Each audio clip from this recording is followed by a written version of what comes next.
നമുക്കിപ്പം ഡോക്ടർ വിനീതയുണ്ട്. വിനീത തൃശ്ശൂരിൻ്റെ വലിയ ഗായികയാണ്, നമുക്കറിയാം.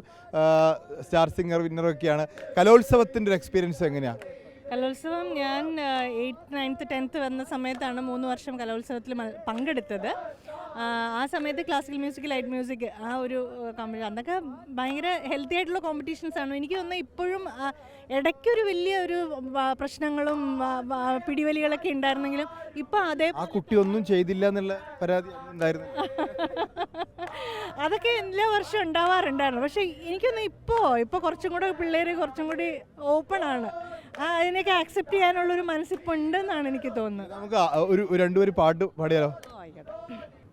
ഈ ഇളവത്തൂര് കായലിൻ്റെ കരക്കലുണ്ടൊരു കൈത മുറിച്ച് മുള്ള നീക്കി പൊളിയെടുക്കണ നേരം കൊടപ്പനയുടെ മറവിൽ നിന്നൊരു കള്ളനോട്ടം കണ്ടേൻ.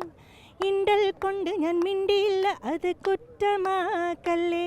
ആ കടക്കണ്ണിനൊരു തിളക്കം കണ്ടടി, കറുത്ത കള്ളൻ്റെ ചിരിയും കൊളുത്തിട്ടുള്ളില് വലിച്ച മാതിരി ധരിച്ച് നിന്നടി ഞാന്. ആ കടക്കണ്ണിനൊരു തിളക്കം കണ്ടടി, കറുത്ത കള്ളൻ്റെ ചിരിയും പഠിച്ച കള്ളൻ പണി പറ്റിച്ചടി, കുടുങ്ങിപ്പോയടി ഞാനേ. അടിപൊളി. ഈ കുട്ടിയോട് എന്താ പറയാനുള്ളത് പുതിയ കലോത്സവത്തിന് എത്തുന്ന മക്കളോട്?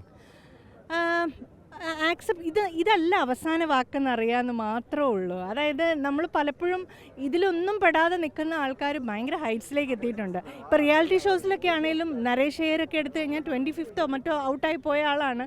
ഇപ്പോൾ ആളെവിടെ നിൽക്കുന്നു, റഹ്മാൻ വരെ പാടുന്നു. അപ്പം ഇത് ജസ്റ്റ് ഒരു പ്ലാറ്റ്ഫോം. ഇതിൽ ഭയങ്കരമായിട്ട് എൻജോയ് ചെയ്യുക, നമ്മൾ ഭയങ്കരമായിട്ട് മനസ്സ് തുറന്ന് പെർഫോം ചെയ്യുക. പ്രൈസ് അതൊരു മാറ്റർ അല്ല. കിട്ടിയാൽ സന്തോഷം, ഡെഫിനറ്റ്ലി അത് സന്തോഷമാണ്. പക്ഷേ അതൊരു മാറ്റർ ആക്കരുത്. കലയെ മുമ്പോട്ട് കൊണ്ടുപോകാനുള്ള ഒരു ബേസ്മെൻ്റ് ആയിട്ട് മാത്രം ഇതിനെ എടുക്കാം. Thank you doctor.